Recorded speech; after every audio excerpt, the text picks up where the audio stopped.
For more than a decade, I have been studying the nature of reality and what this existence is about. And in this important video, I will give you the essence of everything that I understand. Now, I have been exploring everything from the basic teachings on personal development, law of attraction, manifestation, to different Christian mystical teachings, to various religious teachings and philosophies. And this is one of the most important videos that I've made, where I will distill the essence of everything about this reality, about this existence in the next few minutes. So if you are interested in understanding the essence of this reality and how you can live your ideal life consciously, then make sure to watch this till the end. The Adhvaitha channel is about consciousness and conscious creation. Here we explore Vedanta and various other teachings from India to understand the nature of reality and to consciously create our lives. Now in this video, I will cover everything about reality in 6 points. And point number 1 is that reality is not what it seems to be on the surface. This reality in Vedanta is described as Maya. Now, I need to tell you here that throughout my life, I've been exploring different philosophies and teachings, like I said earlier. But only when I came to the teachings of the ancient Advaita Vedanta, which are the teachings of Upanishads, these are the core teachings of Sanatana Dharma, that I actually understood my purpose and what this existence is all about. Now in Vedanta, the world that we see and perceive all around us is described as Maya. Maya is an appearance that appears to exist, but technically it does not exist. Now this might sound strange because the world around us, all of us, all the duality, all the variety seems very real to us. But Vedanta says that this is a simulation.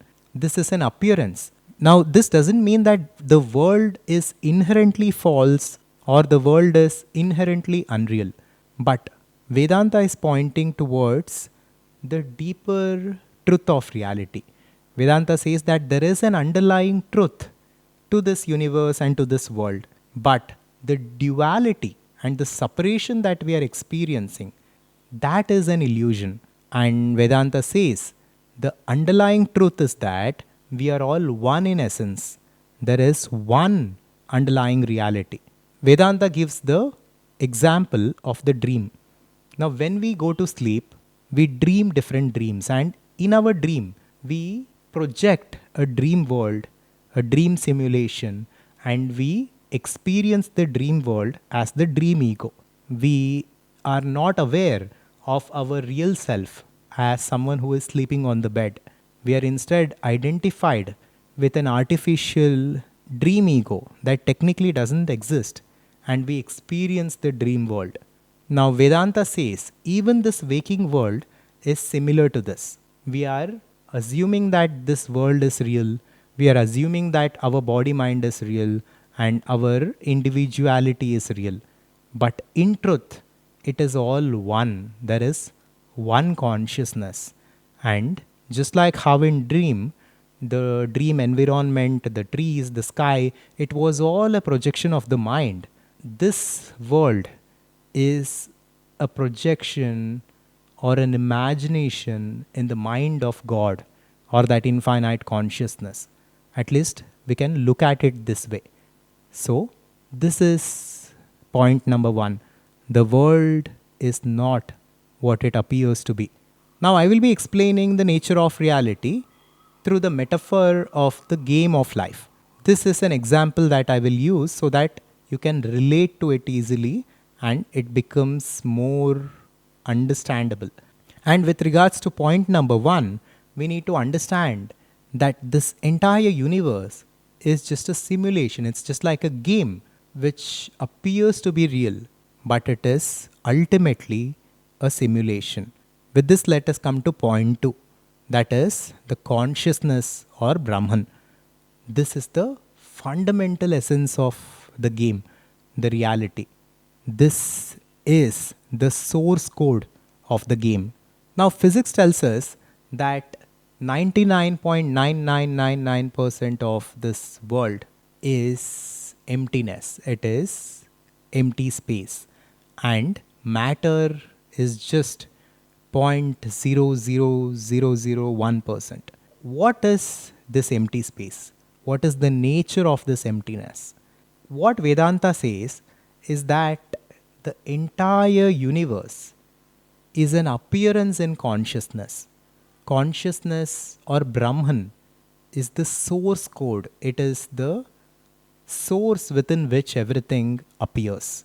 Imagine Brahman as this infinite canvas, this infinite space which pervades everything, which is in and through everything, which is everything. And the world as it appears to be is simply an appearance within this Brahman or the infinite consciousness. We cannot talk about Brahman a lot because it is not an object, it is the pure subject. The Chandogya Upanishad says, Tattvam Asi. You are it, you are this Brahman in your essence. The Upanishads basically tell us that since everything is this Brahman, since everything is this consciousness, even we in our essence are infinite. Even we in our essence are the infinite consciousness. And the same truth, the same teaching can be found in different religions and philosophies. Jesus Christ says, me and my Father are one. He also says, if you have seen me, you have seen my Father. At another place he says, whatever miracles I have done, you will do more. Of course, I'm paraphrasing here, but if we dig deep, we can find this truth in almost every religion and philosophy across the world, that there is one God, there is one infinite intelligence. The word that we use to describe it is irrelevant, but there is one ultimate reality, and we are all one with it in our essence, and becoming one with it is the ultimate goal. Now, point number 3, the secret number 3 to this reality is that our personality, our ego, is a mask over this infinite consciousness. Vedanta basically tells us that our body, our mind is simply a mask. It is like the character of the game. If the world is Maya, which is a simulation, which is the game, and if Brahman is the source code or the creator of the game, then we as individuals are the characters of the game. Now, what has happened is that we have identified ourself with this character. We do not experience ourselves as the creator of the game. We do not experience ourselves as the infinite source code of the game. But instead, we experience ourselves as this tiny character within the game. This is because of our identification with our personality and with our body-mind complex. Once we transcend this identification, we can begin to experience our true nature as per Vedanta. So we are the infinite consciousness, we are not the body-mind complex, we are not the personality, we are not the ego, but we think we are. We are identified with it. Because of our identification, we are now the pawns of the game. We are living as the characters of the game while we are actually the source code of the game. We are beyond the game. And another interesting thing is that this personality, this mask, is malleable. We can change our personality to live a different reality. With this, let us come to the secret number 4, the point number 4. That is, our personality creates our personal reality. Each of us, based on our nature, based on our personality, have created a certain kind of a personal reality for ourselves. Our thoughts, our feelings, our emotions, our belief systems have created a certain kind of a reality for us. Just think about this deeply. Based on our nature, based on our personality, We think different thoughts, we feel different emotions, and we hold different belief systems. Based on all this, we take different kinds of actions and we interact with this world in a certain way. And because of all this, we manifest a certain kind of life for ourselves. This shows us that our personality creates our personal reality. But until now, we have been doing this unconsciously. We have been creating our personal reality unconsciously. With this understanding, we can begin to create our reality consciously. We need to basically understand that our life is our responsibility. Whatever we are responsible for it. And our external reality is our responsibility. This is the concept of karma in Vedanta. Karma is basically action and memory. It tells us that our actions have consequences and we create our reality based on our karma, and karma happens at different levels. It happens at the physical level through physical action, at the mental level through thoughts, emotions, belief systems, etc., and at the energy level. So all of this tells us that we are the creators of our reality, and we can take control of our destiny if we wish to do so. This is about taking control of the game, and it is about beginning to play the game with our own terms. With this, let us come to point 5, which is about playing the game in the right way. At first, we must understand this reality. We must understand what consciousness is. We must understand who we are in our essence, even though it may be at the conceptual level at first.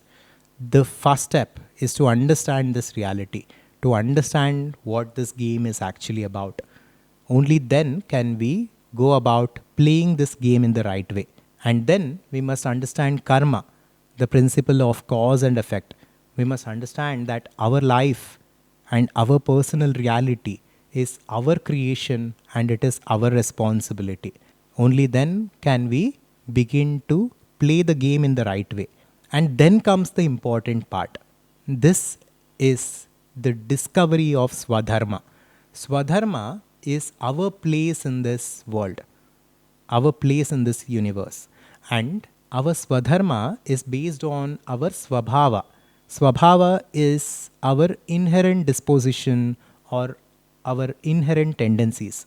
We are all a certain kind of individuals. Even the deeper aspects of our being is unique in a certain way. So, based on our nature, based on our prakriti, based on our swabhava, we need to choose the work that we do in this world, the work that can create the maximum amount of positive impact to the society and to the game as a whole. So, this is Swadharma. Swadharma is about finding a true calling in our life, finding a purpose to our life. So, once we find our Swadharma, then our life becomes more purposeful and we can begin to experience more joy and fulfillment. We need to understand that it is important for us to live our life in a way in which we impact this world in a positive way. This is Swadharma.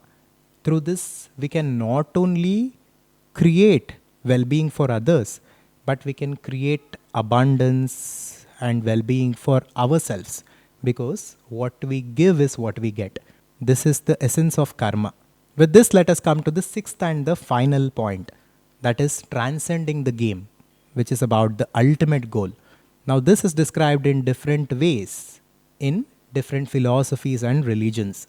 Buddhism calls this nirvana, Vedanta calls this mukti or moksha.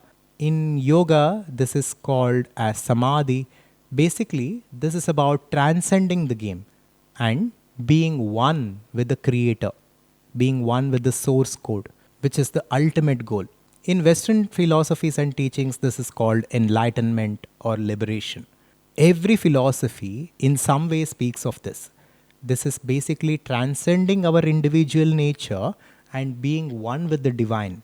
We can call this being one with God, being one with our true self, being one with the infinite consciousness, etc. But this is basically about going beyond the dualistic world, which is the simulation, which is the game, and being one with the source, which is beyond the game and which is the game at the same time. Vedanta talks about the four attainments of human life, which is dharma, artha, kama, and moksha. Dharma is about living a righteous life, a life of purpose. Artha is about attaining wealth and power. Kama is about sensual pleasures. And moksha is the ultimate goal. That is the transcendence of the game and being one with the creator himself. Now, these were the 6 important points about the nature of reality that I wanted to cover. Now, we have a private community that we call the Adhvaitha Conscious Society, and we follow 6 important codes within ACS that we call the ACS Code. I quickly want to go through these 6 codes because this will help you immensely in your journey. Code 1 is consciousness. I am the infinite consciousness. I am the infinite bliss. I am limitless and unbound. Code 2 is responsibility. My life is my responsibility. I am where I am because of me. Code 3 is acceptance. I accept this moment as it is. This moment is eternal and inevitable. I surrender to it completely. Code 4 is authenticity. I follow my own path. I do not compare. I do not compete. I create and I contribute. And the fifth code is adaptability. I'm flexible and I adapt to live my ideal life. I understand that everything may not go according to my plan. I accept this and I redirect. I allow for the infinite intelligence to work through me and for me. Code 6 is love. I radiate love towards all.